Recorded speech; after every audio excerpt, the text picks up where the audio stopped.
Om Shanti. Om Namo Bhagavate Vasudevaya. Welcome to another Yoga Small Talk, and we continue with 7 minutes Bhagavad Gita a day. We have reached verse 29 of chapter 4. We'll read 29 and 30. 29. Others offer as sacrifice the outgoing breath in the incoming and the incoming in the outgoing, restraining the course of the outgoing and the incoming breaths, solely absorbed in the restraint of the breath. 30. Others who regulate their diet offer life breath in life breath.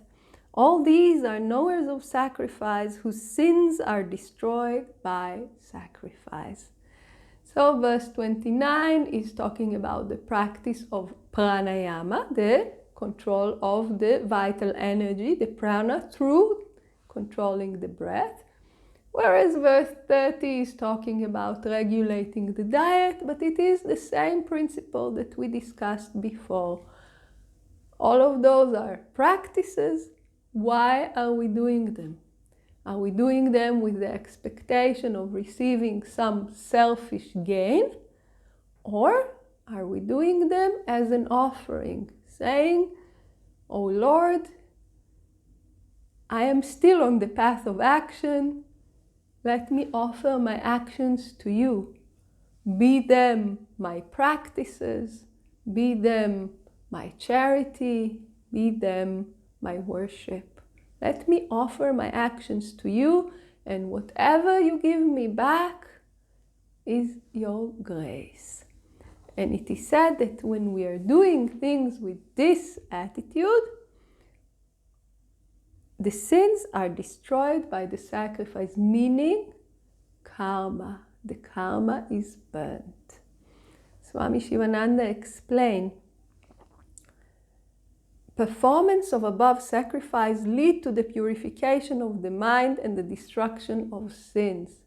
So the purification of the mind, we mentioned before, to prepare us to receive knowledge, and the knowledge will destroy the karmas, and this is described next.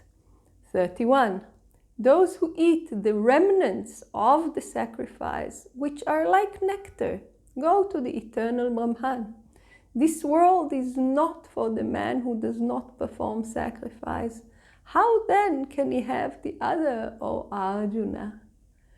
Very beautiful. So, those who offer all their actions to the Supreme and take whatever comes back as grace, meaning selfless action, meaning karma yoga, they purify. And once they purify enough, knowledge will dawn. This is what is meant by go to eternal Brahman. They will eventually gain knowledge.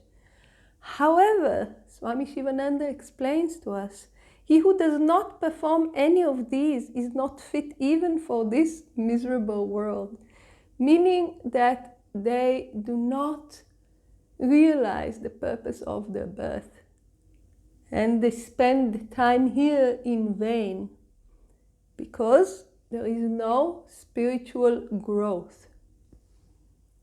How then can he hope to get a better world than this? Meaning, okay, they are thinking of heaven, but even here they are not doing their duties. They are not gaining merit as should be. How then can they hope to have a better world? So if we are completely not keeping any of this in mind, not doing proper action, there will be suffering here and hereafter. If we are doing action with the sense of the worship, with the sense of agency, but we are doing the proper actions and with the attitude of offering, our lot will be better here and also hereafter.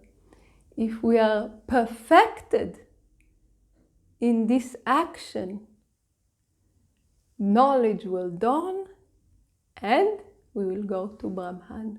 So this is the process that is described here. And Swami Shivananda refers us again to chapter 3, which we discussed, the sacrifice, the principle of sacrifice, which means selfless action.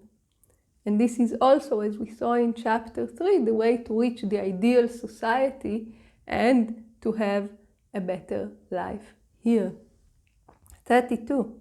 Thus, manifold sacrifices are spread out before Brahman, literally at the mouth of the face of Brahman. Know them as born of action, and thus knowing, thou shalt be liberated. So if we see the whole human action as one big sacrifice, because it's all the supreme, liberation will come. So this is the message. And we are told in verse 33, superior is wisdom sacrifice to the sacrifice with objects, O Parantapa, scorcher of foes. All actions in their entirety, O Arjuna, culminate in knowledge. We are told here that sacrifices with material objects will cause material effects and bring the sacrificer to the world again to receive the fruit. Whereas the wisdom sacrifice is completely for moksha.